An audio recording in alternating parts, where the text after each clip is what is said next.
Salut, c'est Loïc. Je suis ravi de te retrouver aujourd'hui pour cette nouvelle vidéo. Dans cette nouvelle vidéo, on va voir si devenir rentier avec l'immobilier, c'est un mythe ou une réalité.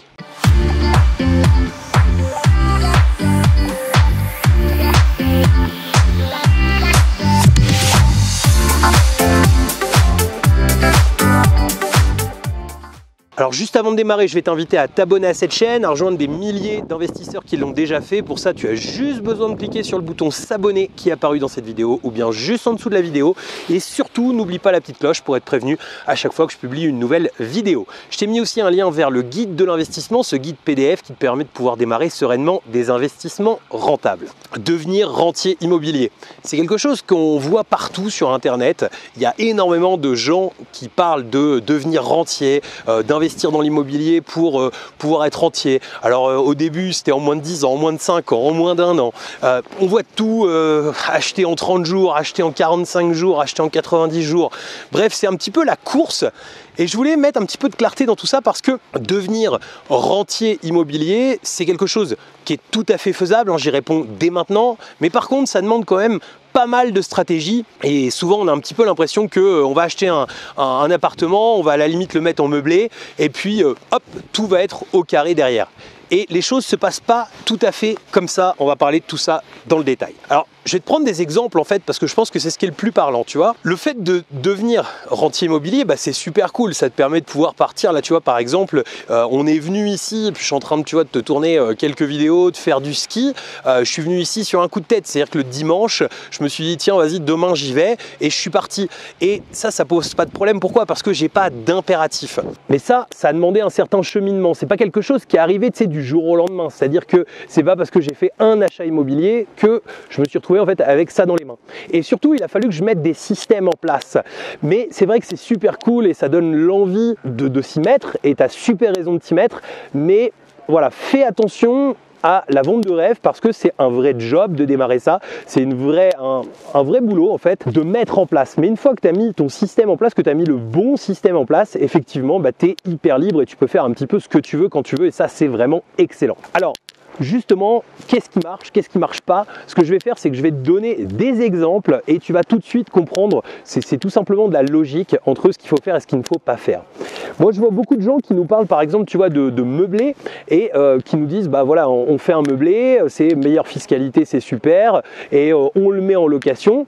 Et puis une fois qu'il est en location, on remultiplie ça plusieurs fois. Sauf que souvent, je ne sais pas si tu as déjà commencé à regarder, tu as dû voir que quand tu fais des études de rentabilité, par exemple sur du meublé, souvent tu vas avoir 100 €, 50 €. Des fois, il est même difficile de réussir à trouver des biens qui soient rentables. Et forcément, tu imagines bien qu'avec ce genre de rythme, il va falloir quand même un paquet d'appartements. Alors certes, on peut prendre le problème à l'envers, c'est-à-dire que par exemple, si tu achètes, je ne sais pas, 5 appartements à 200 000 €, tu en achètes un par an, effectivement, au bout de 5 ans, tu as 1 million d'euros d'immobilier. Mais combien te rapportent ces appartements? C'est-à-dire que si c'est pour qu'ils fassent chacun 100 € de cash flow, effectivement, tu as bien 1 million d'euros d'immobilier, mais tu as 500 € de cash flow. Donc, c'est pas terrible. Donc, il faut essayer de prendre le problème à l'envers, c'est-à-dire de dire, voilà, combien est-ce que je veux gagner? Quel est mon objectif en termes de chiffre d'affaires? Et qu'est-ce que je mets en place pour pouvoir l'atteindre? Alors, effectivement, plus on va avoir des stratégies optimisées et plus on va pouvoir gagner et plus on va pouvoir devenir rapidement rentier. Par exemple, la stratégie principale qui m'a permis de vraiment décoller en termes de revenus, c'est effectivement la location courte durée. C'est pour ça que j'en parle beaucoup ici, j'en parle beaucoup sur cette chaîne parce que c'est vrai que c'est un très bon système. Hier, j'ai publié sur Instagram par exemple, alors au moment où tu vois cette vidéo, ce sera pas tout à fait hier, mais j'ai vendu 4 nuits pour 1 200 €, tu vois, par exemple. Et ça, c'est un truc de fou parce que sur un appartement où il n'y a même pas 400 € de crédit. Donc, t'imagines, en 4 nuits, tu fais 3 mois de crédit. Ça, c'est des trucs qui sont possibles qu'avec la location courte durée. Alors, effectivement, tout se passe pas de cette manière. C'est des périodes dans l'année, des périodes par rapport à des événements, des choses comme ça qui peuvent nous permettre d'exploser les chiffres comme ça. Mais c'est sûr, il n'y a pas plus puissant, il n'y a pas un autre système avec lequel tu peux faire autant en aussi peu de temps. Ensuite, tu as des stratégies comme par exemple l'achat-revente qui te permettent de pouvoir générer beaucoup de cash d'un coup. Mais souvent, tu sais, j'entends des gens me dire « Ouais, l'achat-revente, c'est super et tout ». Oui, par contre, c'est à coupler pour moi avec des revenus locatifs. Pourquoi? Parce que effectivement, tu prends beaucoup d'un coup. Tu as justement cet effet un petit peu coup. D'un coup, tu vas prendre du cash, mais il faut que ce cash, tu en fasses quelque chose d'intelligent parce qu'il n'y a pas de revenus récurrents. Alors, on a parlé de courte durée, on a parlé d'achat-revente. Il y a aussi la colocation qui est très puissant, qui là va te permettre de pouvoir générer 400, 500 euros de cash flow sur un bien et avec une stratégie qui reste, je vais dire, très pertinente, qui en plus a le mérite de plutôt aller toucher des clients à l'année, donc ce qui est plutôt pas mal aussi. Voilà, mais en tout cas, tu vois, si tu as le bon système, là tu vas pouvoir commencer à taper du 500, 700, 800, 1000 euros de cash flow sur un bien, deux biens. Tu vas pouvoir beaucoup plus facilement t'émanciper. Et là, effectivement, tu vas pouvoir aller beaucoup plus vite. Mais si tu pars sur des stratégies classiques, que tu commences à te dire, je vais commencer par faire un premier bien, puis on verra, même si ça fait pas tout à fait du cash flow, bah, c'est pas bon du tout. Moi, j'ai réalisé une série d'appels en janvier avec vous pour justement promouvoir un nouveau programme que je lançais, mais aussi pour pouvoir qu'on puisse prendre avec mes équipes, tu vois, vraiment la tension des problématiques de ce que les gens avaient déjà fait.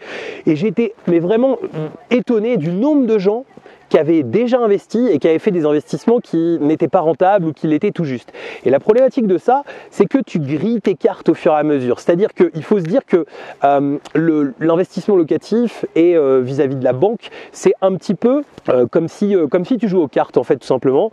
Et tu as un certain nombre de cartes dans la main par rapport à ton taux d'endettement, par rapport à ta situation, par rapport à ton job que tu fais aujourd'hui, etc. Et en fait, chaque achat que tu fais, c'est une carte que tu mets sur le tapis.